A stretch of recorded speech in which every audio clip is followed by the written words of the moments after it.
So இன்றைக்கி நவராத்திரி டே 2. So இன்றைக்கி பிரசாதம் வந்து வெண்பொங்கல் பண்ணிக்கலாம், எடுத்துக்கலாம். எப்படி பண்ணுறதுன்னு பார்க்கலாம். இப்போது வணக்கம், welcome back to Divya Sriram lifestyle. நீங்கள் என் சேனலுக்கு புதுசாக இருந்து சப்ஸ்கிரைப் பண்ணுங்கள், பக்கத்தில் இருக்கிற பெல் கிளிக் பண்ணுங்கள், லைக் பண்ணுங்கள், ஷேர் பண்ணுங்கள், கமெண்ட் பண்ணுங்கள். வாங்க இன்றைக்கி என்ன வீடியோ. ஸோ இப்போ நம்ம ஃபஸ்ட்டு வெண்பொங்கல் பண்ணுறதுக்கு இதில் முக்கால் கப் அளவுக்கு பச்சரிசி எடுத்துருக்கிறேன். இதில் ஒரு 1/2 கப் அளவுக்கு பருப்பு எடுத்துருக்கிறேன், மூங் தால். இப்போ இதை நல்லா ரெண்டுமே வாஷ் பண்ணி எடுத்துக்கலாம். ஸோ இப்போ தண்ணி மெஷர்மெண்ட் வந்து நம்ம எடுத்த கப்புலேயே ரைஸ்க்கு 2 கப் ஆட் பண்ணிக்கலாம் தண்ணி.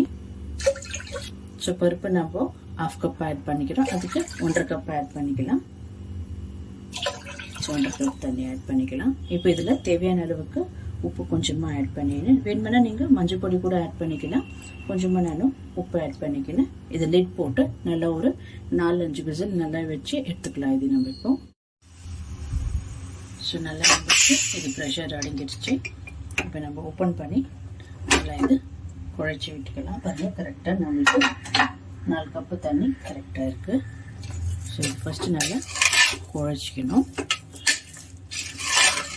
இன்னும் இது ஆறுனா கொஞ்சம் கெட்டியாகவும். இதுதான் பர்ஃபெக்ட் கன்சிஸ்டன்சி பொங்கலுக்கு. ஸோ இப்போ நம்ம தாளித்து எடுத்துக்கலாம். தாளிக்கிறதுக்கு ஒரு 2-3 டேபிள் ஸ்பூன் அளவுக்கு எண்ணெய் ஆட் பண்ணிக்கலாம். ஸோ கொஞ்சமாக இதில் நெய் ஆட் பண்ணிக்கலாம். ஸோ எண்ணெயும் நெய்யும் நல்லா இப்போது ஹீட் ஆகிடுச்சு.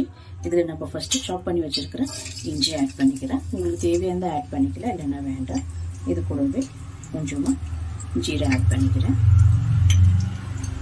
அண்ட் இது கூடவே கொஞ்சமாக கேஷ்யூ ஆட் பண்ணிக்கலாம். தேவையான அளவுக்கு 3 பச்சை மிளகு ஆட் பண்ணிக்கிறேன். உங்களுக்கு தேவையான 3 பச்சை மிளகு ஆட் பண்ணிக்கலாம், இல்லைன்னா ஸ்கிப் பண்ணிக்கலாம்.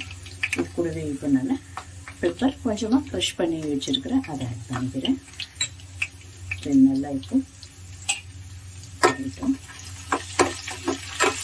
நல்லா லோ ஃப்ளேம்லேயே வச்சு இதனால நம்மளுக்கு நல்லா ரோஸ்ட் ஆகணும். அந்த பெப்பர் ஜீராவோட எசன்ஸ் எல்லாம் நல்லா நம்மளுக்கு இதில் இறங்குற வரைக்கும் நம்ம ரோஸ்ட் பண்ணிக்கலாம்.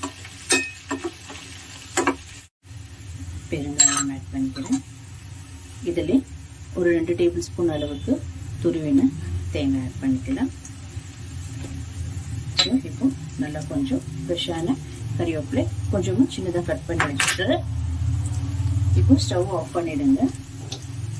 ஸ்டவ் ஆஃப் பண்ணிவிட்டு கொஞ்சமாக கறிவேப்பிலை போட்டுக்கணும். ஸோ நல்லா இப்போ ரோஸ்ட் பண்ணி எடுத்துக்கலாம்.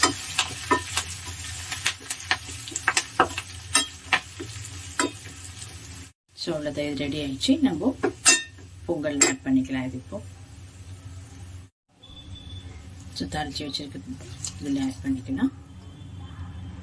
இப்போ நல்லா இதை மிக்ஸ் பண்ணி வச்சுருங்க. தேவையான அளவுக்கு உப்பெல்லாம் நம்ம ஆட் பண்ணியிருக்கிறோம். உங்களுக்கு பத்தலைன்னா இது மேலே கொஞ்சமாக ஆட் பண்ணிக்கலாம். அவ்வளோதான், பாருங்கள், இப்போ சூப்பரான ஒரு நவராத்திரி ஸ்பெஷல் வெண்பொங்கல் ரெடி ஆயிடுச்சு. ஸோ அவ்வளோதான், சூப்பரான நவராத்திரி பிரசாதம் ரெடி ஆயிடுச்சு.